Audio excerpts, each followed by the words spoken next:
Sir मैं बालोतरा से आया हूँ और संपतराज भंडारी मेरा नाम है। और वैसे मेरी मिसेज 10 साल पहले यहाँ ट्रीटमेंट करा के गई थी। तो 10 साल से ये परेशान करे आप भी चलो, लेकिन मैं आलस के कारण से नहीं आ पाया। तो जब मैं यहाँ आया तो मैं 4 प्रॉब्लम लेके आया था। ठीक है। एक तो मेरे घुटनों ये पैरों में सूजन बहुत ज़्यादा थी, पैरों में दर्द बहुत ज़्यादा रहता था। और उसके बाद में उसके घुटनों में दर्द था, घुटने में मैं बैठ नहीं सकता था वज्रासन पे वगैरह, और पाँव पे भी नहीं बैठ सकता था। और उसके बाद में मेरे को वेट वाली प्रॉब्लम, तो वेट मेरा बहुत बड़ा हुआ था और पाँव में वगैरह दर्द बहुत रहता था। तो मैंने अभी ये 9 दिन आपसे जो ट्रीटमेंट आपने जैसा बोला वैसे मैंने लिया, जैसा आपने आर्य चिकित्सा के ऊपर जोर दिया, तो जो आपने जैसा बताया मैंने वैसा का वैसा किया। तो मुझे पैरों की सूलन में 100% आराम है, मेरे पैरों में किसी प्रकार की सूलन नहीं है। जैसा कि अपन देख पा रहे हैं कि हाँ। घुटनों में दर्द और पैरों में सूजन था। हाँ। लेकिन वजन अपना आए थे तब 102 किलो था। 102 किलो था। तो ज़्यादा वजन के चक्कर में घुटनों पे जोर पड़ता है, पैरों पे पूरे पे वजन रहता है, तो उसकी वजह से जो समस्याएं रहती हैं उनमें अपने को, जैसे घुटनों के दर्द में अभी 60% आराम, 60-70% घुटनों के दर्द में बहुत बढ़िया। सूजन जो अपने को लग रही थी पैरों में वो मुझे 100% आराम, बिल्कुल ठीक है, बिल्कुल ठीक, बहुत बढ़िया। और पेशाब मेरा जो गाढ़ा रहता था और कम आता था उसमें मेरे 100% आराम है। पेशाब गाढ़ा रहता था का मतलब आजकल, जैसे मैंने शायद बताया भी था लेक्चर में कि स्वास्थ्य की निशानियों में एक निशानी ये भी होती है कि अगर पेशाब का कलर गाढ़ा गहरा पीला आने लग जाए तो ये इसका भी तात्पर्य यही होता है कि कहीं ना कहीं शरीर में गंदगियां जमा होना चालू हुई हैं। और गंदगियां अगर शरीर में कहीं भी रुकेंगी, कहीं भी गंदगी रुकती है तो वहाँ का माहौल तो खराब होता ही है। और आयुर्वेद तो ये कहता ही है शुरू से, सर्वेषां रोगाणाम निदानम कुपितः मलः, मल कुपित होगा, गंदगी अगर रुक करके खराब होगी और ख़राब होकर के वो पूरे शरीर में फैलेगी तो पूरे शरीर का नाश करने का काम करेगी। तो उसमें भी अपने को ठीक ठाक लग रहा है, मतलब पेट हल्का लग रहा है। वो एक्चुअली बॉडी डिटॉक्स में 3 ही पार्ट्स होते हैं, एक तो बैक से टॉयलेट का, एक बाथरूम का और एक पसीने का। तो पसीना मुझे बिल्कुल नहीं हो रहा था। हाँ। क्यों पूरे दिन एसी में रहते थे तो पसीना नहीं होना। अब यहाँ पसीना आ रहा है, यहाँ तो पसीना इतना आ रहा है जिसका कोई हिसाब नहीं रहा, समझे ना। और क्यों पूरे दिन स्टीम और भाप वगैरह वो सब लेते हैं ना, तो उससे सारे रोए सब खुल गए। ओवरऑल अच्छा लगा यहाँ, बहुत अच्छा लगा, बहुत अच्छा लगा। अब बस वेट वाला है तो हमें बस आगे के लिए क्या डाइट मेंटेन करनी है। क्यों खाली देखिए ट्रीटमेंट का काम तो 20% होता है, बाकी अपनी जीवन शैली हम लोग कैसे, अगर हमको केवल ये सेंटेंस समझ में आ गया जो अभी आपने बोला कि इलाज का काम सिर्फ 20% है, और ये एग्जैक्टली क्या है कि जैसे बुद्धिजीवी वर्ग ये भी कह सकता है कि अच्छा इलाज का काम 20% है तो फिर इलाज मत करवाओ, केवल उसी से सही कर लो। तो जहाँ इलाज की आवश्यकता है वहाँ कराना तो पड़ेगा। शुरुआत तो इलाज से ही होती है, शुरुआत तो इलाज से। लेकिन केवल इलाज कराते रहो तो मैं कई ऐसे लोगों को जानता हूँ जो 50-60 साल से, अभी 70-80 साल के हैं लेकिन 60 साल से जिनका इलाज ही चले जा रहा है। थायराइड 13 साल की उम्र में हो गया था, आज 63 साल के हो गए, थायराइड की गोली 12.5 मिलीग्राम से चालू करी थी और अब वो 112.5 मिलीग्राम चल रही है। तो केवल इलाज से सब कुछ हो जाता है ऐसा नहीं है। जीवन शैली में परिवर्तनों की गहन आवश्यकता है, और जीवन शैली में परिवर्तनों की आवश्यकता क्यों आई है? क्योंकि जैसी जीवन शैली होनी चाहिए थी उसमें हमने परिवर्तन कर लिया। अदरवाइज तो पहले लोग कम बीमार पड़ते ही नहीं थे, लगभग ऐसा होता था। एक्सरसाइज करते नहीं थे, योगा नहीं करते थे, दिन में 7-8 चाय पीते थे। हाँ। सुबह उठते ही चाय अच्छी ये थी, वो सारी सिस्टम चेंज, यहाँ ये सब बदल गया, यहाँ सब बदल गया। अब अपने को जो यहाँ रूटीन चला वैसा ही या तो समझने की कोशिश करना, अगर संभव हो जाए तो ऐसा, और अगर ऐसा नहीं हो पाए तो मैं कभी नहीं कहता कि पूरा कर लो, क्योंकि यहाँ तो हमको 10 दिन में बहुत आपको रिजल्ट देना है, इसलिए हम सवेरे से लेकर शाम को आपको बैल बना देते हैं कि यहाँ से वहाँ, वहाँ से यहाँ चलते जाओ, घूमते रहो। होना तो बैल बन के रहना पड़ेगा आगे। नहीं तो क्या है कि ये जो यहाँ जो फायदा हुआ है वो 10 दिन में घर जाके बिगड़ जाएगा। कोशिश करके अगर ऐसा हो जाए तो सोने पे सुहागा हो जाएगा। मैंने आपको कहा ना, मैं जब भी वापस आऊँगा तब आपके लिए एक उदाहरण बन के आऊँगा। बिल्कुल बिल्कुल, बहुत बढ़िया। कुछ चेंजेस कर लेने हैं अपनी जीवन शैली में, जैसे मैं अभी बता रहा था ना, उनको भी बता रहा था। साथ में और नगर नहीं, बहुत से सारी चालू होती है, बहुत ज़रूरी है एक्चुअली। क्या है, बीमारी के कारणों में एक कारण और होता है, वो होता है घर का माहौल। अगर मैं बीच में एक बात रोक दूँ, आजकल हर घर में एक बहुत बड़ी बीमारी आ गई है, सुबह खाना खाओ शाम को आइटम। हाँ, ये आइटम वाली जो आइटम है ना, ये आइटम सब आजकल क्या है कि ये चाइनीज आइटम और ये सब आइटम आने अच्छा, वो बाहर का खाना ऑर्डर करके खाना, ऑर्डर करके खाओ या घर में भी कुछ घर में बना लो तो वो बनेगा आइटम मैदे की बनती है। बिल्कुल। तो उससे वो सबसे बड़ी बीमारी का कारण ही ये कोशिश ये करना चाहिए। और ये कब बनाया जाता है, जैसे कोई कब अच्छा आज तो लजीज बना के खाना है, जब मन अच्छा रहेगा, जब कोई अवसर अच्छा आया, जन्मदिन है, शादी की पार्टियां हैं, तो ऐसे अवसर पर अपने को सोचना चाहिए कि हम और आगे स्वस्थ बने रहें, ऐसा कुछ खाएं। लेकिन हम खाते क्या हैं कि हम कल ही बीमार हो जाए, और होता है एग्जैक्टली यही है। पता लगे कहीं पार्टी करने गए थे, कल उल्टियां कर रहे हैं। अगर खाना भी कहीं जाना भी पड़े, जाके दूसरे दिन उसको डिटॉक्स करना बहुत जरूरी है। डिटॉक्स करना ज़रूरी है। बाई चांस मजबूरी में अगर आपने कभी कुछ खा लिया, वैसे तो मजबूरी में ऐसा मत खाएं, जैसे मजबूरी में कोई जहर नहीं खाता, लेकिन फिर भी अपन मान लें कि मजबूरी में किसी ने ज़बरदस्ती खिला ही दिया, तो फिर अगले दिन आप उस जहर को शरीर में रखो मत, आप निकाल दो उसको। और निकालने के लिए भी कई प्रोसेस हैं। तो कुछ छोटी छोटी नियमों का पालन, जैसे एक मैं अभी जो बता रहा था उनको, भाई साहब बैठे थे जो, कि आप आटा घर में मोटा पीसना चालू कर दो, पिसवाना चालू कर दो, बहुत बढ़िया रहेगा। दूसरे नंबर पर ये सबके लिए है, मतलब सिर में दर्द हो रहा है तो, टखनों में सूजन आ रही है तो, ऊपर से लेकर नीचे तक शरीर में कहीं कोई भी बीमारी आ रही है, आप इन नियमों का तो पालन करो ही। आटा मोटा, सब्जी सीजनल, जो सीजन में चल रही है, क्योंकि जो सीजन में चल रही है उसमें अडल्ट्रेशन उतना ही कम होगा।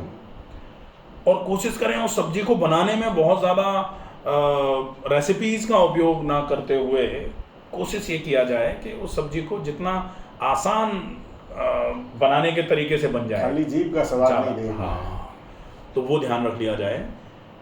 फिर उस खाने को बहुत अच्छे तरीके से खाना है, सही समय पर खाना है, और मात्रा भी सही हो, इसका ध्यान रखना है। ये हो जाएगा तो ये भोजन का पार्ट पूरा हो जाता है।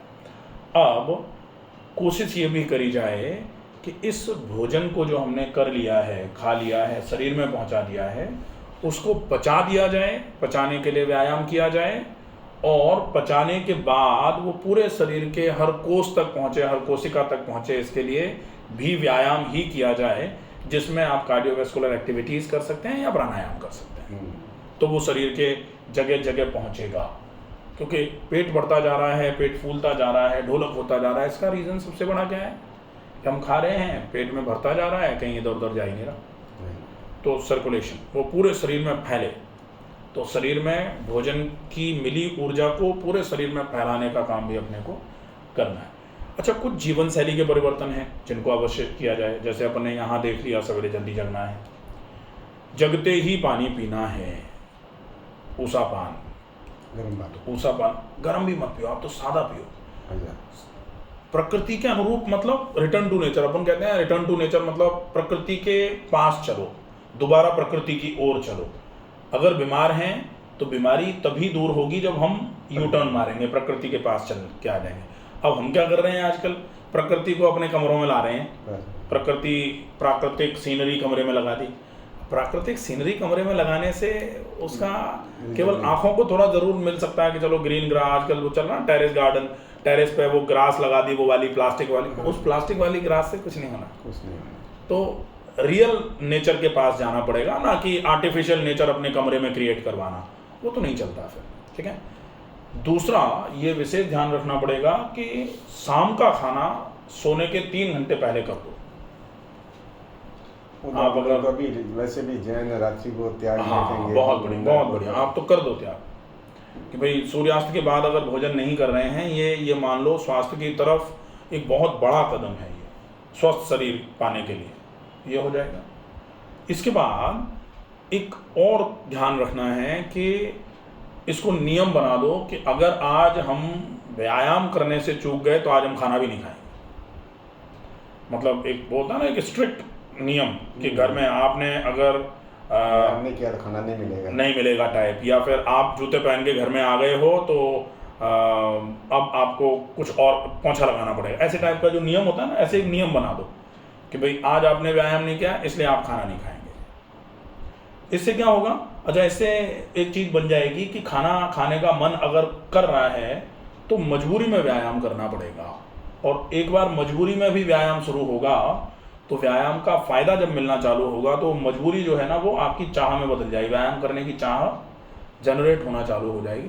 व्यायाम नियमित करना चालू कर दिया तो कहा जाता है व्यायामम लभते स्वास्थ्यम, व्यायाम करने से व्यायाम 2 बार करना जरूरी है, 1 बार हो जाए बहुत अच्छा है। अगर 2 बार हो जाए तो 2 बार हो जाए तो सबसे बढ़िया है, और अगर 2 बार नहीं हो पा रहा है तो चलो 1 बार हो जाए, 1 बार शाम के भोजन के बाद थोड़ा टहल लिया जाए, इतना तो बाद टहलेंगे बस, वो बहुत वो तो नियम बना दिया 15,000 कदम चलना तो चलना ही, बहुत बढ़िया रहेगा। अच्छा चलने का अपन वैसे हमेशा जनरली बोलते हैं क्योंकि अपन थोड़ा सा लॉजिकल और थोड़ा सा रूट कॉज के हिसाब से चलते हैं। अगर घुटने में ज़्यादा दर्द हो तो चलना बेशक आप कम कर लो, लेकिन सीधे लेट के पैरों को उठा के पैरों को ऊपर नीचे करना, पैरों को ऐसे साइकिल चलाना, उल्टी साइकिल चलाना। वैसे अभी चलने में अभी मैं आज वो मेरे पास लगा हुआ है तो ट्रैकर जो है उसमें 15,000 कदम चले तो ऐसे मुझे कोई फील नहीं। अगर नहीं है तो आप बेशक चलो, कोई दिक्कत नहीं, लेकिन ये उनके लिए जैसे ओवरवेट हैं लेकिन साथ में घुटनों में भी दर्द है तो चलने का ऑप्शन उनके पास थोड़ा कम रह जाता है। नहीं मैं तो वो कम चल पाता था ना, मैं वॉकिंग मेरी बंद थी पिछले 12 महीने से, क्योंकि वो आलस रहता था, थोड़ा खाया और वो बस क्या बंद नहीं जा पाएंगे बहुत बढ़िया कारण से। तो ये चीज़ें जैसे जैसे हम चालू कर लेंगे धीरे धीरे करके हमको डेफिनेटली। एक और बात आपसे पूछ रहा हूँ, जैसे ये जल नेति और कुंजल क्रिया ये सप्ताह में कितना दिन करनी चाहिए? जल नेति तो सप्ताह में अगर आप 3 बार भी करेंगे तो भी बहुत अच्छा है, और जल नेति तो अपन जैसे चाहें तो महीने 2 महीने 3 महीने तक रेगुलर भी कर सकते हो। अच्छा, पानी की नेति। कुंजल क्रिया जो है वो सप्ताह में 1 बार, या अगर आपको बहुत पेट भारी लग रहा है, एसिड बहुत लग रहा है तो 2 बार। और उसके अलावा जैसे अगर मान लो आपने आज कुछ भारी खा लिया, आपको पेट बहुत भारी लग रहा है तो आप इंतजार मत करो, फिर आप पानी पियो और उलट दो। उसको व्याघ्र बोलते हैं, कुंजल और व्याघ्र। वमन में 2 क्रियाएं होती हैं। वमन का मतलब वॉमिटिंग 2 तरीके से किया जा सकता है, एक खाली पेट पानी पी के पानी निकालना, एक पेट भर गया है बहुत ज़्यादा, इसकी वजह से पेट फटा जा रहा है, फूला जा रहा है, तो पानी पी के उस खाने को भी निकालना बाहर। व्याघ्र बोलते हैं। जैसे देखा होगा ना कि कभी कुत्ता या कुत्ते को व्याघ्र तो मतलब शेर से लिया गया है कि शेर जब बहुत ज़्यादा खा लेता है तो घास में अपना मुंह चलाता है, क्योंकि शेर ऐसे करके अपना पंजा जीभ पे नहीं लगा सकता। हम लोग तो पानी पियेंगे 2 उंगलियां जीभ पे लगाएंगे और पूरा पलट जाएगा खाना, लेकिन शेर तो ऐसे नहीं कर सकता। फिर शेर क्या करता है, बड़ी बड़ी घास जहाँ होती है वहाँ जाता है और फिर जो भी खाया होता है उसको पलट देता है। कई बार क्या है कि खाने में जैसे फूड पॉइजन हो जाता है, वो लीवर के अंदर ही खाना रहता है, उसकी डकार आती है, बदबू आती है। हाँ, उस कंडीशन में भी ये क्रिया कर सकते हैं। हाँ डेफिनेटली कर सकते हैं। तो अगर आपको कभी ऐसा लग रहा है कि पेट जाके तो वो और गड़बड़ करेगा, डेफिनेटली उसको आमाशय से ही निकाल के बाहर करो, लिवर की तरफ तो नहीं जाएगा। लिवर का खाना जनरली ऊपर की तरफ आएगा ही नहीं, लिवर पे खाना तो जाते ही नहीं। सबसे पहली चीज तो लिवर और आमाशय एक नहीं है। नहीं, आमाशय और लिवर में तो बहुत अंतर है भाई। आमाशय का मतलब क्या है, आप मुंह से ऐसे करके खाना खाया, ये आहार नाल के बाद आमाशय मतलब खाने की थैली। अब खाने की थैली से खाना छोटी आंत में जाएगा और छोटी आंत में ऐसे घूमेगा, फिर बड़ी आंत पे यहाँ से चढ़ जाएगा, फिर ऐसे करके बड़ी आंत से बड़ी आंत के लास्ट वाले पार्ट तक जाएगा। अब आमाशय से और छोटी आंत से खिंच के रस के रूप में लिवर की तरफ जाएगा खाना। तो लिवर पे पहुंचा हुआ उल्टी में तो निकल ही नहीं सकता। वो तो लोग फिर पता नहीं क्या कुछ भी बोल सकते हैं, अदरवाइज ऐसा कंफ्यूजन था। मैं लिवर और आमाशय को एक नहीं, वो एक नहीं है। लिवर मतलब आमाशय और आंत से खिंच करके, लिवर मतलब यकृत, ये एक अलग पार्ट है। आमाशय मतलब खाने आहार नाल के बाद जो खाने की थैली है उसको आमाशय बोलते हैं, स्टमक जिसको बोला जाता है वो। तो दोनों अलग अलग पार्ट हैं। आमाशय का खाना निकल के आ सकता है, आमाशय का निकल जाएगा। कभी कभी ऐसा होता है कि बहुत भयंकर उल्टी हो रही है तो कभी कभी ऐसा होता है, बाइल रिफ्लक्स होता है, कभी डिओडिनम का खाना निकल के ऊपर की तरफ आ जाए, अदरवाइज डिओडिनम का भी नहीं आ सकता। वो तो जो आमाशय में भरा हुआ है केवल वही निकल सकता है बस। नहीं, वही निकला तो इतनी तो कम ही हुआ ना। हाँ। इतना तो आगे कम पहुंचेगा तो बस नहीं तो उतना अगर निकल जाए तो पूरे दिन उतने से ही परेशान- बहुत फायदा हो जाता बहुत है, फायदा हो जाएगा। काफ़ी फायदा हो जाता है। ये चीज़ें अगर कर लेंगे ना तो ये ठीक रहेगा। गौमूत्र के बारे में थोड़ी जानकारी लेनी थी, वो हाँ। हमारे लिए बेस्ट है या नहीं है? देखिए, गौमूत्र अगर एसिडिटी रहती है तो गौमूत्र किसी के लिए भी उचित नहीं है। अच्छा, जिसको एसिडिटी रहती है, पित्त के एसिडिटी रहती है। समस्या में गौमूत्र बिल्कुल भी नहीं लिया जाना चाहिए। लेकिन किसी को पित्त नहीं है, कफ के रोग हैं, मेरे को नहीं है, कुछ हाँ। कफ का है। तो फिर गौमूत्र जो है वो क्लीनिंग के हिसाब से अच्छा है। क्लीनिंग के हिसाब से मतलब वो सफाई अच्छी कर देगा, क्योंकि गौमूत्र मतलब माइल्ड एसिडिक है। जैसे होता है ना, थोड़ा हार्पिक डाल के टाइल पे ऐसे करके कपड़ा फेर दो, टाइल बिल्कुल झक साफ हो जाती है।